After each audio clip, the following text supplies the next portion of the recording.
Hello les meufs, bienvenue dans ce nouvel épisode de Business de Meufs qui a lieu exceptionnellement à l'événement Freelance Journée qui a lieu à Lyon. Aujourd'hui, je reçois Mélissa. Bonjour Mélissa. Mais salut Astrid, salut à toutes celles qui nous écoutent et je suis ravie d'être avec toi aujourd'hui. Bah moi aussi, je suis ravie d'être avec toi.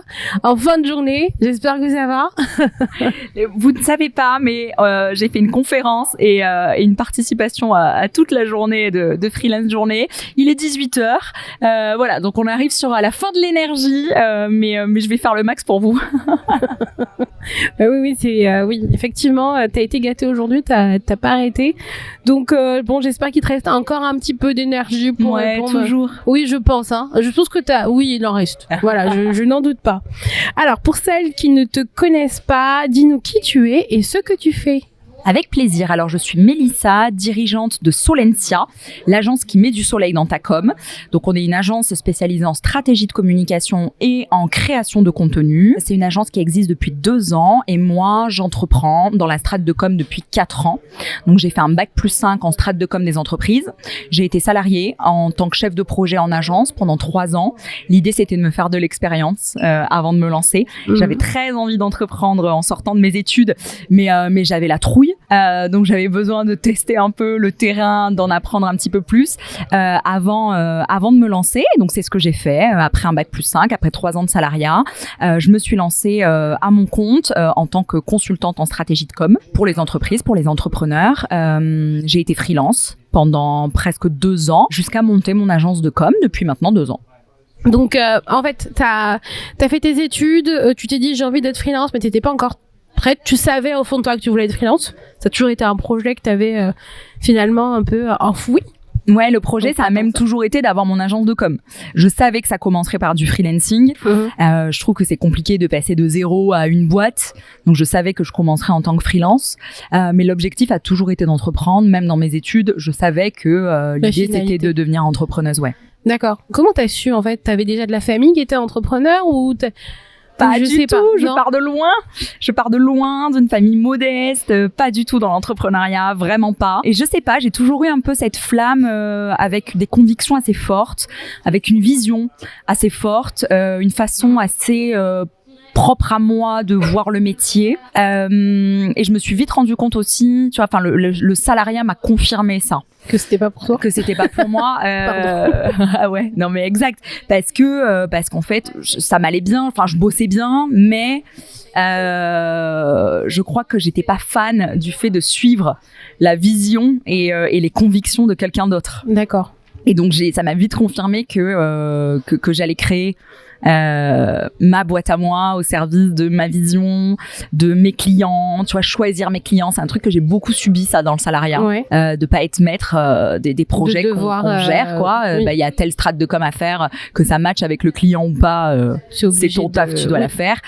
Donc j'ai subi pas mal de relations avec les clients que moi j'aurais pas choisi, et donc ça m'a confirmé que je serais entrepreneuse avec mon agence de com et que ça me permettrait de vraiment choisir avec qui je bosse pas surtout.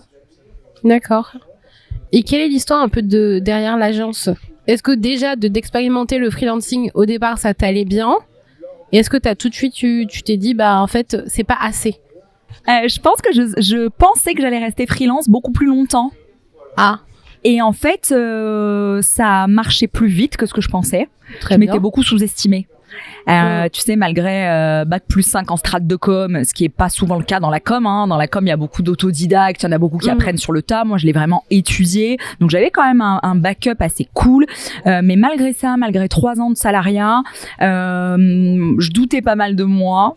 Et donc, je pensais que j'allais rester freelance, voilà, pendant longtemps. Et en fait, la première année a été, voilà, on va dire assez tranquille. Et la deuxième année, en moitié d'année, j'avais déjà pété le plafond de CA de la micro. Donc en fait c'est posé les questions de quoi faire quoi. Oui. Et du coup j'ai envisagé l'agence de com plus tôt que ce que j'avais prévu, même si au final ça a toujours été ça le projet, d'avoir vraiment mon agence, ça a toujours été ça le projet, mais je pensais qu'il viendrait plus tard. D'accord, donc en fait c'était un projet que t'avais, mais tu pensais pas que ça allait arriver aussi vite. Tu t'es laissé un peu surprendre en fait par les événements. Ouais, carrément. Et je pense que j'ai pris l'opportunité aussi quand elle se présentait. J'aurais pu repousser, j'aurais pu me dire, je reste freelance encore un moment. Mais en fait, je partais du principe que si ça fonctionne, s'il y a des clients, si il y a un peu le momentum, c'est le moment d'y aller. Surtout que le rêve de base était celui-là. Oui. Donc, enjoy, quoi. Ouais, mais t'as pas eu peur finalement de te dire en fait, là je suis toute seule, je gère mon temps comme je veux, je gère les clients comme je veux, j'ai ma cadence personnelle, je n'ai pas d'obligation envers quelqu'un à part avec ton client. Voilà, comment tu t'es quelle réflexion t'as menée pour ça et comment tu t'es dit en fait, je suis prête à passer à l'étape supérieure et à avoir une équipe. En fait, je suis passée en entreprise avant d'avoir une équipe. Donc, tu vois, je l'ai fait en plusieurs temps. J'ai été freelance en solo. Ensuite, j'ai été une freelance qui travaillait avec quelques autres freelances. Ensuite, je suis passée en société et j'ai continué à travailler avec quelques autres freelances. D'accord. Avant vraiment de décider de monter une équipe, d'avoir des salariés. D'accord. Donc, je l'ai vraiment fait step by step. Et l'étape vraiment de monter une équipe, elle s'est manifestée parce que j'avais aussi envie de construire un projet plus grand que moi. Mm-hmm. Et aussi finalement de me dégager un peu du temps parce que freelance, il y a quand même un moment où tu vends ton temps et où si t'as personne qui prend le relais, c'est difficile de t'arrêter, c'est difficile de partir en vacances. Tu vois, moi ça marchait bien, mais du coup j'avais beaucoup de mal à avoir des moments off, j'avais beaucoup de mal à prendre de vacances parce qu'il y a personne qui fait ton taf quand t'es pas là. Versus quand t'as des salariés, en fait il y a d'autres gens qui travaillent tu peux déléguer, pour tes clients, tu peux déléguer. Donc j'avais envie non seulement de créer quelque chose de plus gros que moi, de m'entourer, j'en avais aussi un peu marre de la solitude, et en plus ça me permettait finalement de mieux gérer mon temps. Même s'il y a d'autres contraintes quand on a sa boîte, mais ça m'a quand même permis de me dégager du temps. Tu vois, typiquement aujourd'hui, une journée comme aujourd'hui, je suis à la freelance journée depuis ce matin, j'ai pris le train hier, donc je suis pas sur l'ordi depuis 24 heures. Mais en fait, il y a l'équipe qui travaille. D'accord. Donc les clients, ils continuent à être satisfaits, les missions, elles continuent de tourner. Versus quand j'étais freelance, m'absenter comme ça pendant un jour et demi, c'était stressant parce que ce que j'ai pas fait aujourd'hui, j'aurais dû le rattraper demain, tu vois. Oui, un samedi t'as envie d'être c'est ça. Ou alors j'aurais dû le rattraper la semaine d'après et j'aurais eu une semaine hyper chargée. Donc le fait de déléguer, ça crée aussi une autre dynamique et finalement une forme de liberté où tu vends plus juste ton temps à toi, tu vends aussi le temps de tes équipes. Et t'es plus solo, quoi, tu vois. Donc il y a aussi la dynamique d'équipe, l'ambiance qui est différente. Et je pense que la solitude, il y a un moment où j'en avais ras-le-bol. Et vous êtes une équipe de combien aujourd'hui maintenant ? Alors là, en interne, officiellement, donc en salarié, j'ai une salariée. D'accord. Il y a une alternante qui arrive en septembre. Okay. Donc on sera 3. Ouais. Et on travaille avec 4 à 5 freelances au quotidien. D'accord. Donc en tout, on est une équipe de 7-8 personnes. Voilà. D'accord. Et est-ce que tu trouves qu'aujourd'hui, ton métier a changé ? Parce que d'être freelance, c'est, t'es dans l'opérationnel, t'es dans la réalisation, t'es un peu partout, hein. Oui. Tu vas chercher des clients, t'es commercial, tu fais ta com, tu fais tout. Est-ce que aujourd'hui, tu gardes un peu de cette partie opérationnelle et que tu adaptes avec un peu de stratégie et un peu de management. Enfin, le management aujourd'hui, là, comment t'as géré tout ça ? Je vais pas dire que mon métier a changé, je vais dire qu'il y a des choses qui se sont ajoutées parce que moi, je suis une passionnée de la com, donc je veux pas sortir complètement de l'opérationnel. Okay. C'est toujours moi qui coach les clients, je travaille toujours sur les stratégies de contenu. D'ailleurs, j'ai même des clients pour qui c'est encore moi qui crée une partie des contenus parce que ça me drive et parce que je suis passionnée. Donc moi, l'idée, c'est pas de devenir chef d'entreprise et manager et plus communicante. D'accord. Tu vois, j'ai une agence de com parce que j'aime la com. Ouais. Donc je veux pas arrêter de faire de la com et je veux pas devenir juste manager et gestionnaire d'entreprise, je veux rester communicante. Donc évidemment, il y a plein de choses dans l'opérationnel que je fais plus ou que je fais moins, mais je garde quand même une grosse partie. Donc mon métier a pas changé. Par contre, évidemment, il y a des choses qui se sont ajoutées. Tu parles de management. Forcément, quand t'es solo, t'as des challenges en moins sur ce sujet-là. Évidemment, quand t'as une équipe, il y a des notions de social, il y a des notions de brief, de brainstorming, d'organisation qui vont être différentes. Donc, on va dire que le management s'est ajouté. Il y a d'autres responsabilités qui se sont ajoutées aussi. Ça, je sais que ça m'a un peu pesé. Quand j'ai commencé à avoir notamment la première salariée, le fait d'être plus responsable seulement de toi et de ton salaire à toi, mais tu te dis ok, genre le salaire d'autres personnes dépend de ce que ma boîte à moi elle va faire. Ouais. Donc ça veut dire on a intérêt à continuer à cartonner, à continuer à faire des ventes. Tu vois, ça rajoute, je trouve, une grosse responsabilité. Un peu comme quand tu deviens parent, où en fait, c'est plus juste toi, mais tu deviens responsable de quelqu'un. Bah là, t'es responsable du salaire de tes salariés, un peu de leur bien-être aussi dans l'entreprise. Donc c'est plus juste toi et toi-même, quoi. Ça t'a rajouté une charge mentale ou pas? Enfin, est-ce que tu t'es fait peut-être accompagner pour justement gérer cette nouvelle charge qui allait te revenir, ou tu t'es dit bon, je vais laisser le temps faire les choses? Mais je me suis fait accompagner, tu vois. Donc tu fais bien de poser la question. Je me suis fait accompagner. J'ai pris un coaching, coaching business, coaching mindset pour travailler ce côté management, pour essayer de pas se mettre trop de pression sur le fait d'avoir des salariés, et parce que je savais que c'était que le début aussi, tu vois.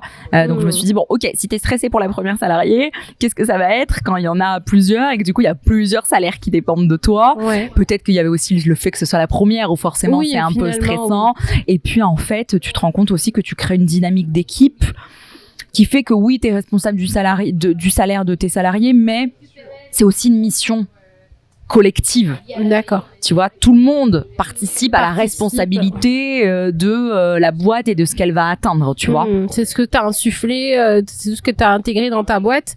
C'est-à-dire que ce n'est pas juste toi qui portes les projets, mais c'est un projet collectif. Tu essaies d'embarquer tes équipes aussi dans les projets. Exactement. Et d'ailleurs, ma première salariée, c'est une chef de projet. D'accord. Parce que justement, je voulais un bras droit qui prenne le lead aussi sur les projets, qui puisse participer avec moi un peu à la même hauteur que moi, à l'expérience client, à la satisfaction client, et un peu aux objectifs et aux challenges de l'agence. Et puis, tu vois, les réussites, après, elles sont partagées. Oui. Donc ça, c'est génial. Moi, j'ai fait, mon agence a fait, c'est on a fait. Ouais. C'est déjà des choses qui sont souvent arrivées dans le salariat. Donc des fois, on se dit que les expériences aussi passées dans le salariat peuvent aussi te donner des indications sur les lignes à ne pas franchir, les maladresses qui peuvent être faites. Tu vois, t'essaies d'être un peu plus attentif, je pense. Hein. Ah ben moi, mon salariat m'a donné une très bonne idée du manager que je voulais pas être. Hein. Voilà. Alors, t'as pris des notes. Alors ça, je veux pas ça jamais. Et vraiment, j'ai commencé à manager avec l'image du manager que je voulais surtout pas devenir. Et c'était même, écoute, j'en rêvais la nuit en me disant, mais imagine tu es ce manager sans t'en rendre compte, tu vois, et imagine t'es ce manager toxique. Vraiment, j'ai fait vraiment gaffe parce que j'ai subi, et l'avantage, c'est que ça m'a montré ce que j'avais pas envie d'être. Donc finalement, parfois on y voit même plus clair sur ce qu'on veut pas être que sur ce qu'on veut être. Et là, j'avais vraiment l'image de l'anti-manager, tu vois, tout ce que je voulais pas. Et j'ai pris le contraire et j'ai fait le contraire, quoi. D'accord, mais oui, mais finalement, ça a du bon. Ça a du bon, mais toujours, de toute façon, on dit souvent, il n'y a pas d'échec, il n'y a que des leçons. Et en fait, quand tu réussis à prendre du recul sur ce que tu as vécu et en tirer des leçons, en tirer des conclusions, c'est quand même hyper formateur pour la suite. Oui. Ça te drive et ça donne des indications sur ce que tu peux faire, sur ce que tu as envie d'être, même si je te rejoins dans le fait que tu sais pas exactement qui tu as envie d'être, ce que tu as envie de faire, mais tu sais surtout ce que tu veux pas. Donc ça te donne quand même un bon levier. Et du coup, ce serait quoi les prochaines étapes pour ton agence? Écoute, là on est en train d'acheter des bureaux. D'accord. Voilà, parce que l'idée c'était de s'installer chez nous dans nos bureaux avec notre ambiance. Donc là je suis en plein dedans. Les recrutements qui vont sûrement continuer de s'étoffer. L'idée c'est de continuer d'agrandir l'équipe. Et puis voilà, je pense toujours rester focus sur la satisfaction client. Ça, pour moi, c'est vraiment très important. On chouchoute nos clients, vraiment, on les bichonne. Ça, pour moi, c'est un essentiel. L'idée, c'est de rester une agence à taille humaine pour qu'on continue de pouvoir faire ça au maximum. Et les fidéliser aussi. Je mets beaucoup d'importance sur la fidélisation des clients. Il y a des clients avec qui je travaille depuis 4 ans, tu vois, donc depuis le début, qui me suivent, et en fait leurs besoins en com évoluent, et donc moi je m'adapte et je les suis sur plusieurs années, et ça, je trouve que quand on réussit à faire ça, c'est qu'on a tout gagné. En général, un client qui reste, c'est plutôt bon signe. Oui, effectivement. Et qu'est-ce que, justement, tes clients, qu'est-ce qu'ils viennent chercher chez toi en particulier? Quelle est ton approche? Quelle est ta petite patte qui dit demain, j'ai envie de bosser avec toi? Okay. Je pense qu'il y a un peu deux axes différents entre avec moi et avec l'agence. Oui, c'est ça. Tu vois, pour l'agence, je dirais que on a le combo entre la stratégie et l'accompagnement. D'accord. On va avoir un côté très stratège où vraiment on te fait de la com au service de ton business. Donc on est très stratège. On va pas faire de la com au hasard, tu vois. Donc il y a un côté assez cartésien, assez calculé. Par contre, on est beaucoup dans l'accompagnement. D'accord. Où, ok, on va avoir de la stratégie, on va avoir des objectifs, des KPI, des cibles. Voilà, on va pas faire de la com au feeling, mais on va bien t'accompagner pour le faire. Tu vois, donc il y a un côté stratégie et humain. Et on mêle bien les deux. D'accord. Pour que ce soit pas que de la théorie, que ce soit pas que, tu vois, le côté carré de la strat. C'est, on met un peu les carrés dans des ronds. D'accord. Tu vois? Donc, c'est-à-dire la créativité s'installe dans une stratégie. Exactement. La créativité, l'humain, l'accompagnement s'installe dans une stratégie. Et le combo des deux, je pense que c'est vraiment ça, notre axe de différenciation et notre expertise en stratégie de com. Il y a beaucoup de communicants qui font de la création de contenu, du community management et qui sont pas forcément spécialisés en stratégie. Moi, je te le disais, j'ai un bac+5 en strat de com des entreprises. Eva, qui est la chef de projet, elle a un bac+5 en strat de com des entreprises. Donc, c'est vraiment la stratégie de com, notre fer de lance et notre axe de différenciation. Et pour l'individualité, la mienne, je pense qu'il va y avoir évidemment ce côté stratège avec mon parcours. Et s'ajoute à ça encore le côté humain avec l'empathie, l'écoute active et l'hypersensibilité. D'accord. Et mes clients deviennent très souvent des amis. Oui. Donc, on crée vraiment une relation humaine. Et d'ailleurs, je suis encore meilleure dans leur com quand ils deviennent des amis parce que du coup, je suis plus imprégnée dans leur business, dans leur mood, dans leur personnalité et on va faire une com encore plus cohérente. Et j'ai ce côté hypersensible. J'en ai pas trop parlé encore dans ma création de contenu. Je crois que j'avais fait un post et justement, c'est drôle parce que ça m'a fait signer une collaboration d'un prospect qui m'a écrit en me disant je me reconnais beaucoup dans l'hypersensibilité. Donc, je sais que je vais être compris. Et donc, on a eu un match humain avant d'avoir un match professionnel, tu vois. Et c'est ça qui l'a attiré. Mais je trouve que ça aide beaucoup quand tu as un bon feeling avec tes clients. Tout est plus fluide, tout est plus pratique. Plus tu les connais, plus tu peux leur faire des recommandations, plus tu leur proposes quelque chose aux petits oignons. Enfin, je sais pas, c'est comme quand tu as tes amis qui viennent à la maison. Bah, tu sais qu'un tel aime ça, un tel aime ci, voilà. Et du coup, le repas que tu fais, c'est génial parce que plus tu passes du temps avec eux, mieux tu les connais et plus tu peux proposer une offre adaptée. Je trouve que c'est carrément, et je trouve que c'est même beaucoup plus pertinent pour être proactive. Tu vois, je vais avoir typiquement une cliente qui me parle de sa galère en termes de recrutement. Mais en fait, je lui dis attends, on va pouvoir faire quelque chose dans ta com pour t'aider à recruter. Versus si on n'avait pas discuté de sa galère, alors qu'à la base elle venait juste se confier genre comme ça, tu vois, d'entrepreneuse à entrepreneuse. En fait, on n'aurait pas pu axer la com sur ce sujet-là, tu vois. Ça permet en plus de créer des liens vraiment sympas, aussi d'avoir une com qui est beaucoup plus et puis tu peux être force de proposition aussi, t'anticipes, enfin c'est ça, tu sais déjà ça va lui plaire, ça je peux lui proposer ça, enfin ça apporte une grande fluidité carrément. Et c'est vraiment la relation que j'aime construire avec mes clients. D'accord, donc c'est vraiment ça ton axe c'est ce qu'ils viennent chercher. Ouais. C'est tout ça, c'est tout le package. Ouais, je pense que c'est tout le package et je pense que c'est vraiment le côté stratégique. Tu vois, on a beaucoup de clients qui ont déjà communiqué, mais qui l'ont pas fait avec stratégie. Et tu vois t'arrives à noter la différence? Oui, je pense. On voit les résultats tout de suite plus vite. Entre ce qui a été fait avant et ce qui est fait maintenant. T'arrives à estimer ça à combien de combien en pourcentage, par exemple? Peut-être est-ce que tu vois des évolutions de vente, des choses comme ça, qui sont assez...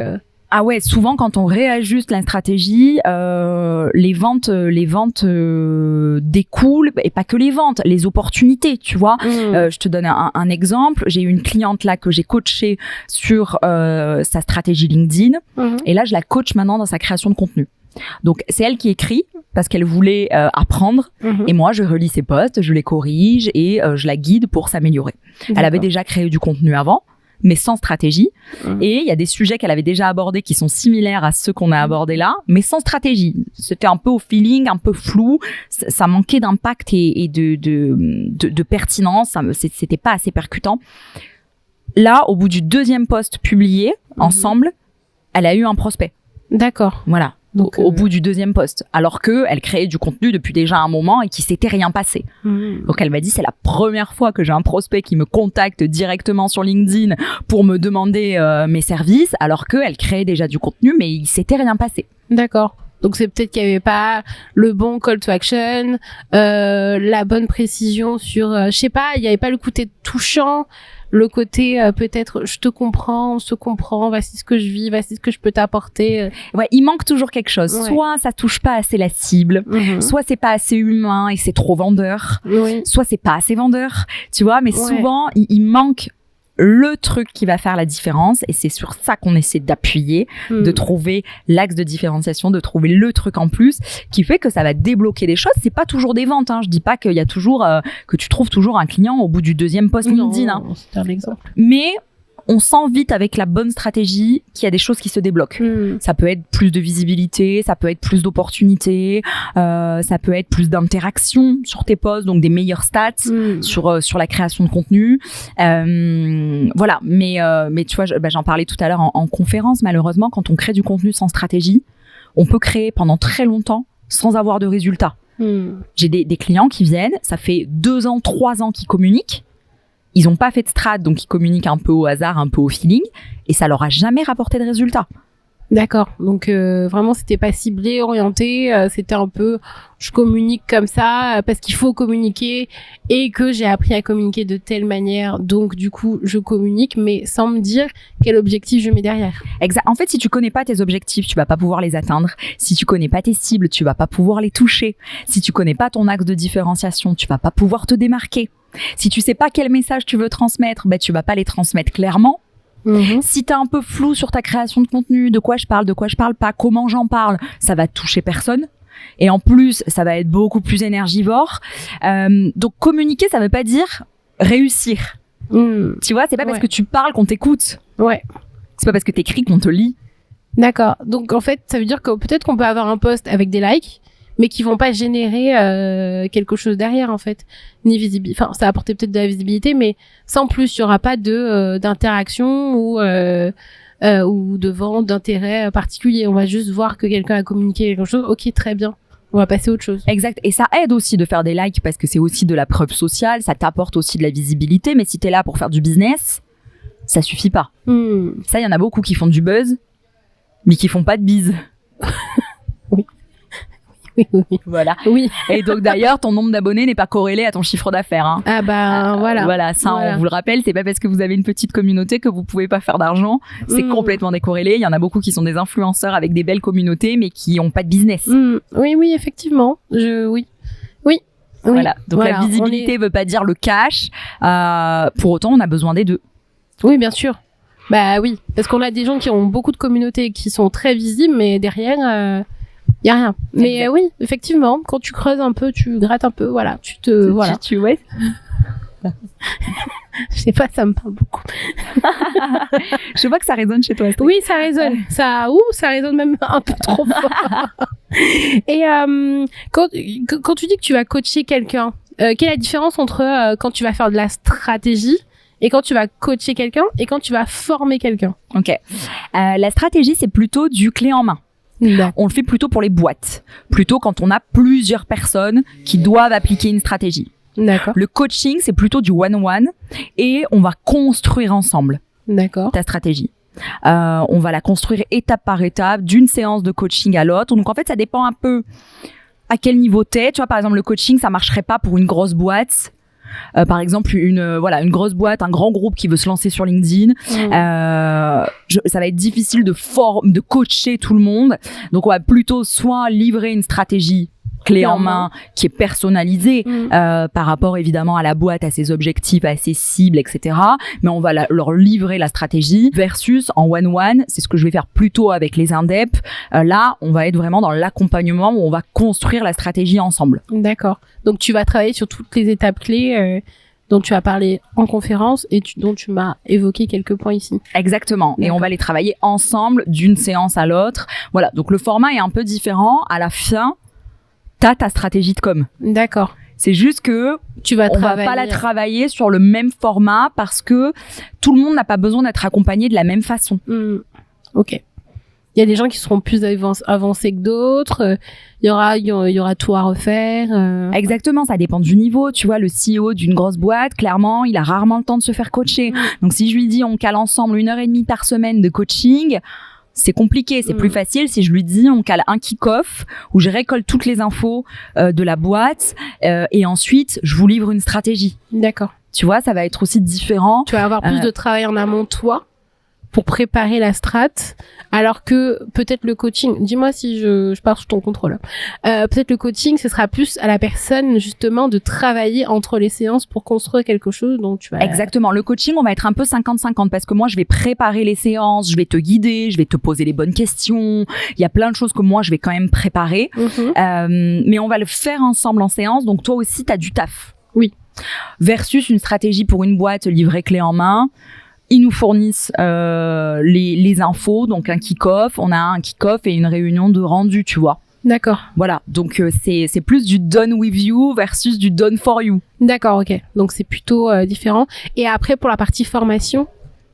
Là, la partie formation, elle marche bien quand j'ai plusieurs chefs d'entreprise. D'accord. Tu vois, je le fais beaucoup pour les réseaux, les clubs, les groupements. Par exemple, je travaille avec un groupement d'experts comptables. Je donne souvent des formations pour eux où j'ai, par exemple, tous les responsables com des cabinets du groupe que je vais former à l'utilisation de LinkedIn pour leur cabinet. Ou alors, j'ai tous les associés experts comptables que je vais former, donc ça marche bien pour l'inter-entreprise. D'accord. Ça marche bien aussi si on a plusieurs personnes dans la boîte qui veulent se lancer, par exemple sur LinkedIn.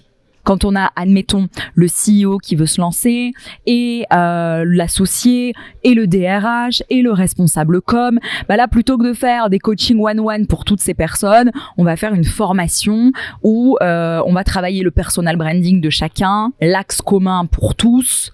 Voilà, donc ça marche bien quand on a plusieurs parties prenantes sur le sujet. D'accord. Donc, c'est plutôt ça, les 3 axes sur lesquels tu vas travailler. Exactement. Et je sais que tu travailles beaucoup sur LinkedIn. Ouais. Est-ce que c'est surtout sur ce réseau que tu travailles ou tu travailles sur d'autres On travaille sur d'autres canaux parce que dans des stratégies de com globales, on va tout faire. On va faire la stratégie de marque, on va faire la stratégie LinkedIn, la stratégie Instagram. Ça peut même être de podcast, de newsletter, de blog, de site internet. Voilà. Et d'ailleurs, après, une fois qu'on a fini la stratégie, on aide aussi les entreprises à la mettre en place. D'accord. Donc là, par exemple, on a rédigé les textes d'un site. C'est nous qui avions recommandé de faire un site dans la strat et on a rédigé les textes. On a recommandé de faire une newsletter. Maintenant, on rédige la newsletter, on l'envoie, etc. Donc ça, c'est la strat de com globale. Après, si je devais être vraiment spécialisée sur un canal, en effet, ce serait plutôt LinkedIn parce que dans le B2B, c'est le canal sur lequel on a le plus de résultats. D'accord. Et donc, les entreprises qu'on accompagne, en règle générale, c'est là qu'elles vont pouvoir atteindre leurs objectifs, toucher leurs cibles. Et c'est souvent sur LinkedIn qu'on va pouvoir aller chercher les plus gros enjeux. D'accord. Donc, très souvent, LinkedIn fait partie des stratégies qu'on fait. Et c'est souvent là qu'on a les meilleurs résultats dans le B2B. Voilà. Et tu fais essentiellement du B2B ou pas du tout ? Enfin, quelle est la typologie de tes clients ? Moi, je fais que du B2B. J'inclus les indeps et les freelances dedans. Mais oui, en effet, notre vraiment typologie, ça va être les entrepreneurs de toute taille. Donc, on va avoir les indépendants qu'on accompagne plutôt en coaching. On va avoir les groupements qu'on va accompagner plutôt en formation, en masterclass, en conférence. Tu vois, typiquement comme une journée, comme aujourd'hui. On va avoir les TPE, PME qu'on va accompagner plutôt en stratégie. D'accord. Voilà, donc ça a vraiment des entrepreneurs de toute taille, de tout secteur d'activité. C'est juste qu'on va pas choisir le même format pour les accompagner parce qu'on s'adapte toujours à vraiment leurs besoins et à comment on peut les aider de la façon la plus fluide possible. D'accord. Enfin, en même temps, c'est du B2B. Oui, LinkedIn a tout son intérêt. Bah oui, très souvent, tu vois, on va souvent avoir la question d'Instagram. Instagram, ça va vraiment dépendre du secteur d'activité. Souvent, LinkedIn se prête plus à Instagram pour les boîtes avec lesquelles on bosse. Donc, on a tout le temps des stratégies LinkedIn, tu vois. D'accord. Donc ça, c'est vraiment un levier qui arrive. Ouais. Et en plus, nous, c'est notre canal d'acquisition principal. D'accord. Donc, c'est le réseau sur lequel on trouve tous nos clients. Aujourd'hui, on fait pas de prospection. On fait que de l'inbound marketing, donc que de la création de contenu sur LinkedIn, et c'est ce qui nous ramène nos clients. Donc on a aussi forcément, vu que c'est beaucoup sur LinkedIn qu'on communique, c'est beaucoup sur LinkedIn qu'on est contacté, et donc ça fait l'effet boule de neige, tu vois. Si tu communiques beaucoup sur Instagram, on te contacte plus sur Instagram et on te demande plus de l'Instagram. D'accord. Tu vois, c'est assez logique. Quelqu'un qui a besoin de LinkedIn, en général, il te contacte sur LinkedIn. Voilà. Et maintenant, le bouche à oreille, forcément, depuis 4 ans. Le bouche à oreille, mais de personnes que j'ai rencontrées sur LinkedIn. Ok. C'est assez drôle. Bah ouais, c'est dingue. Et pas de prospection jusqu'à présent. J'ai envie de te dire, Royal, en plus, ça prouve que ça fonctionne. Ah bah, en fait, c'est ça. Je pense que la preuve par l'exemple, c'est qu'on montre que ça fonctionne chez nous. Donc, je pense aussi que ça convainc les entreprises d'essayer. Et on a plein de clients pour qui ça fonctionne. Hein. D'accord. C'est super bien parce que du coup, t'as la preuve que ce que tu proposes fonctionne, tu l'utilises toi-même. Et en fait, ce qui est bien, c'est que comme toi-même, tu expérimentes tes stratégies. Exact. Tu vois ce qui fonctionne, ce qui fonctionne pas. Donc, ça veut dire que t'es au clair et tu es à jour sur tes méthodes. Donc, ça permet aussi de donner quelque chose qui est vraiment updaté en fait pour tes clients. Donc, je trouve que t'es un peu ton cabinet d'expérimentation et tu vois ce qui fonctionne pas, fonctionne mieux et tu peux les recommander. Ouais, c'est vrai. D'ailleurs, je dis souvent que j'ai été mon premier client parce que quand je me suis lancée dans l'entrepreneuriat, donc en tant que freelance, je me suis fait une strate de com. Oui. Comme celle que j'avais prévu de proposer à mes clients. Et donc, j'ai été mon premier client. Je me suis fait la même méthode que celle qu'on applique aujourd'hui avec nos clients et je l'ai testée vraiment sur moi avant de la vendre. D'accord. Et c'est ce qu'on fait tout le temps, hein, d'ailleurs, au quotidien. Vu que je crée du contenu sur LinkedIn tous les jours, je vois assez vite ce qui marche pas. Et donc, je reste, comme tu dis, updatée sur ce qu'on propose à nos clients. Mais quoi. du coup, tu communiques tous les jours sur LinkedIn ? Ouais, là, on a une fréquence de 5 publications par semaine. D'accord. J'ai fait du 7-7 au départ. Ouais. Étrangement, moi, une fois, j'ai publié un dimanche, ça avait bien fonctionné. Je me dis, mais... Et j'étais étonnée, je dis là, mais en fait, le dimanche, quand même... Mais non, non, mais ça avait bien fonctionné en fait. Oui, parce qu'en fait, on est tous accros au contenu, donc tu scrolles même le dimanche. Ouais, mais j'étais complètement épatée. Et il y a quelques années de ça, quand on parlait de LinkedIn et tout, mais en fait, c'était non, tu veux communiquer le samedi ou le dimanche, non, oublie. C'était vraiment, c'était lundi au vendredi. Ouais, et puis parce que c'était une CVTech à l'époque, donc en vrai c'était un réseau très pro et du coup personne n'y allait, tu vois, c'était pas encore vraiment, il y avait pas vraiment de créateurs de contenu, il y avait surtout des offres d'emploi, donc en fait t'y allais quand tu cherchais du taf ou t'y allais quand t'étais au taf et du coup c'était un peu plus cloisonné. Maintenant c'est différent et un peu comme pour tous les réseaux, en fait il y a un côté addictif où tu t'as l'habitude de scroller, donc tu vas scroller. Et tu fais des cures, des pauses de LinkedIn des fois ? Ouais, carrément. J'y vais pas pendant les vacances. Je coupe et ça, c'est important. Oui. Moi, je fais des sessions de pause. Je supprime l'appli carrément. Ah ouais. Ouais. Parce que sinon, en fait. Oui, sinon tu réflexes. Enfin, tu sais même pas ce que tu veux venir faire sur ton téléphone, tu te retrouves sur l'application. Moi, ça me fait ça avec Instagram, c'est terrible. Ah oui, mais Instagram, je suis venue pour rien, je sais pas pourquoi, et ça fait 2 heures que je suis en train de regarder des vidéos de merde. Et tu sais pas pourquoi t'es là. À un moment, tu te dis, mais qu'est-ce que j'ai été venue faire sur Instagram, je sais pas. Ça prend un certain temps avant de te rendre compte. C'est chaud. Tu sais plus que et tu dois réfléchir, mais pourquoi j'étais là? Voilà, mais c'est Addictive, on a fait leur travail, ils nous ont rendu accro. Ouais. Et du coup, est-ce que le format vidéo va prendre un petit peu sur LinkedIn ? Alors, il a pris à un moment parce qu'ils ont testé le fil d'actu vidéo. Ouais. Finalement, ils l'ont enlevé. Ouais. Donc, visiblement, ils sont en train de faire des tests pour voir ce qui marche le mieux sur LinkedIn en termes de vidéo. Et donc, c'est un peu en dents de scie. Ça marche moins bien là qu'il y a 3-4 mois. D'accord. Ça va sûrement revenir. Et si toi, demain, t'avais un conseil à donner à quelqu'un qui voulait se lancer sur LinkedIn, quel serait le conseil ? Ce serait vraiment de réfléchir à sa stratégie de com et stratégie de contenu avant d'y aller. D'accord. Parce que le temps que vous pouvez avoir l'impression de perdre à la réflexion, en fait, vous allez le gagner après dans l'application. D'accord. Vous allez mettre moins de temps, moins d'efforts pour avoir des résultats. Vous allez savoir tout de suite où vous allez de façon claire, de façon précise. Et en fait, c'est beaucoup moins d'énergie et beaucoup moins de coups d'épée dans l'eau. Oui, d'accord. Donc, c'est réfléchir en amont pour avoir une communication très efficace et pas perdre son temps au final. Exactement. Ok, mais merci beaucoup pour ces super conseils. J'étais ravie de te recevoir et merci beaucoup aux organisateurs de cette journée et j'étais ravie de tous vous interviewer. Je vous dis à bientôt les meufs. Merci. Merci à toi Astrid. Salut.